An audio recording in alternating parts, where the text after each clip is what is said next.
Hello friends, welcome to my channel astro Neelam Gupta.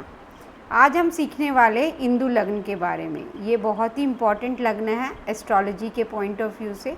तो आज हम देखते हैं इंदु लग्न कैसे काम करता है। इंदु लग्न होता क्या है, सबसे पहले तो हम यही जानेंगे। इंदु लग्न फाइनेंशियल प्रॉस्पेरिटी को इवैल्यूएट करने के लिए किया जाता है।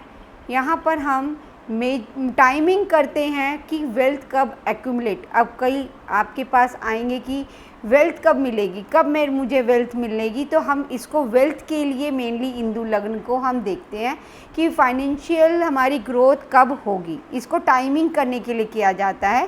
तो इंदु लग्न को कैलकुलेट करने के लिए सबसे पहले फ्रेंड्स हमें ये कलाएँ याद होनी चाहिए कि सूर्य की 30 कला, मून की 16, मार्स की 6, मरकरी की 8, जुपिटर की 10 एंड वीनस की 12 और सैटर्न की 1।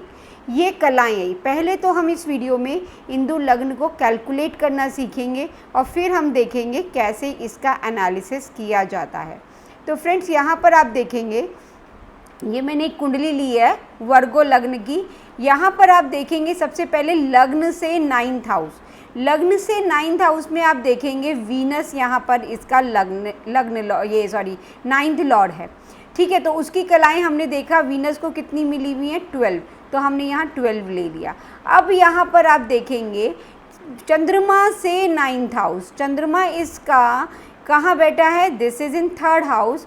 यहाँ से 9th हाउस आता है, ये 11th में आपका, अगर आप चंद्रमा से काउंट करेंगे 9 हाउसेस तो 1 2 3 4 5 6 7 8 एंड 9, 11th हाउस में 9th हाउस आता है। चंद्रमा से 9th हाउस हमें देखना है, तो वो चंद्रमा खुद ही है। अब हमें ये देखना है चंद्रमा को कितनी कलाएं मिली हुई है, 16 कलाएं यहाँ पे मिली हुई हैं। तो अब हम इन्हें ऐड कर देंगे, 28 आ जाता है। इस 28 को हम 12 से डिवाइड करके हमें जो रिमाइंडर मिलेगा, इतने भाव हमें चंद्रमा से क्या करने हैं, काउंट करने हैं। अब यहाँ पे आप 12 2 24, 24 आपका माइनस हुआ तो 4 रिमाइंडर आ गया। अब चंद्रमा से 4 घर आगे जाएंगे तो हमारा चंद्रमा 3rd हाउस में है प्लेस, तो आप यहाँ से काउंट करेंगे 1 2 3 एंड 4, तो यहाँ 6th हाउस में इंदु लग्न आता है। अब आप क्या करेंगे, 6th हाउस में देखेंगे तो 6th हाउस हमारा क्या है, कंपटीशन का भाव है। 6th हाउस का लॉर्ड कौन है, सैटर्न। तो इंदु लग्नेश कौन हो गया, सैटर्न, जो कि अपने ही भाव को एस्पेक्ट भी कर रहा है। अब 9th लॉर्ड, ये इंदु लग्नेश कौन हो गया, सैटर्न। सैटर्न को जुपिटर भी एस्पेक्ट कर रहा है और चंद्रमा भी एस्पेक्ट कर रहा है। तो ये एक अच्छा वेल्थ गिविंग, जब भी दशा अंतरदशा सैटर्न की आएगी तब ये जातक को बहुत वेल्थ गेन होगा, अच्छी प्रोस्पेरिटी इसकी लाइफ में आएगी। अब हम यहाँ ये देखेंगे कि हमारे कौन कौन से पैरामीटर्स है, कैसे पूरी कुंडली, ये तो मैंने इस कुंडली में आपको लगाकर बताया, लेकिन अब हम देखेंगे कि इसके एनालिसिस के क्या क्या पॉइंट्स आपको याद रखने चाहिए। तो फ्रेंड्स यहाँ पे हमें ये देखना पड़ेगा कि ये एक ऐसा मैथमेटिकल पॉइंट है जिसको हम फाइनेंशियल प्रोस्पेरिटी के लिए देखेंगे, टाइमिंग करेंगे वेल्थ के एक्यूमुलेशन के लिए।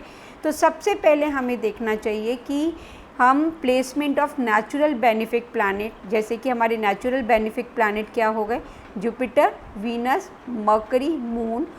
इंदु लग्न में कौन कौन से बेनिफिक प्लैनेट यहाँ पर है, तो ये आपके नेचुरल वेल्थ गिविंग प्लैनेट हो जाएंगे। ठीक है, अगर इंदु लग्न में ये चारों बेनिफिक प्लैनेट या 1 या 2 बेनिफिक प्लैनेट अगर प्लेस्ड हैं तो इंदु लग्न बहुत स्ट्रॉन्ग लग्न बन जाता है। अगर इंदु लग्न के लिए हम देखेंगे एग्जॉल्टेड प्लैनेट, अगर इंदु लग्न में एग्जॉल्टेड प्लैनेट हो तो ये इमेंस वेल्थ के लिए, फाइनेंशियल ग्रोथ के लिए बहुत ही अच्छा माना जाता है। ठीक है, अब हम देखेंगे धन योग। धन योग कैसे देखते हैं, आपका 2nd एंड 11th लॉर्ड जो भी है फ्रॉम इंदु लग्न, इंदु लग्न से 2nd house Lord and 11th house Lord. जैसे कि अभी हमने पिछली कुंडली में देखा कि हमारा 6th हाउस में जहाँ पे कुंभ राशि आ रही थी तो हमारा जुपिटर जो है 2nd लॉर्ड हो गया। ठीक है। तो जुपिटर का एस्पेक्ट इंदु लग्नेश पर आ रहा था, which is a good condition कि धन योग फॉर्म हो रहा है कि इंदु लग्नेश के ऊपर जो है सेकंड लॉर्ड की दृष्टि आ रही है। तो ये एक अच्छी पोजीशन बताता है और इस जातक ने बहुत अच्छा धन भी कमाया अपने पीरियड में। ठीक है। अब आप ये भी देखेंगे कि स्ट्रॉन्ग प्लैनेट इन भावों को अगर एस्पेक्ट कर दें, इंदु लग्नेश के साथ युति कर लें, तो एक अच्छी फाइनेंशियल ग्रोथ और वेल्थ को दिखाता है। अगर आपका कोई भी एग्जॉल्टेड प्लैनेट या अपने ओन साइन में मेलेफिक प्लैनेट अशुभ ग्रह इंदु लग्न में बैठ जाए, लेकिन वो एग्जॉल्टेड है या स्वराशि हो जाए, तो भी वो एक मैसिव वेल्थ जनरेटर होता है। आपको ये ध्यान में रखना है, शुभ ही नहीं अशुभ प्लैनेट भी, जैसे कि सैटर्न हो गया, मंगल हो गया, सूर्य हो गया, ये अगर एग्जॉल्ट हो जाए या स्वराशि होके इंदु लग्न में बैठ जाए, तो ये भी एक अच्छा वेल्थ जनरेटर होते हैं। ठीक है। अगर कोई प्लैनेट आपका डेबिलिटेट मतलब नीच के हो जाए या कम्बस्ट हो जाए और तो वो जातक और इंदु लग्न में बैठ जाए, तो अनएथिकल वे से धन को एक्वायर करेगा। ठीक है। लीगल पेनल्टीज़ भी उस पर लग सकती है, ये ध्यान रखिए। तो इंदु लग्न के जब भी दशा अंतरदशा आती है तो ऐसा, या इंदु लग्न में जो भी प्लैनेट बैठे हैं तो उनकी दशा अंतरदशा में जातक अच्छा धन प्राप्त करता है।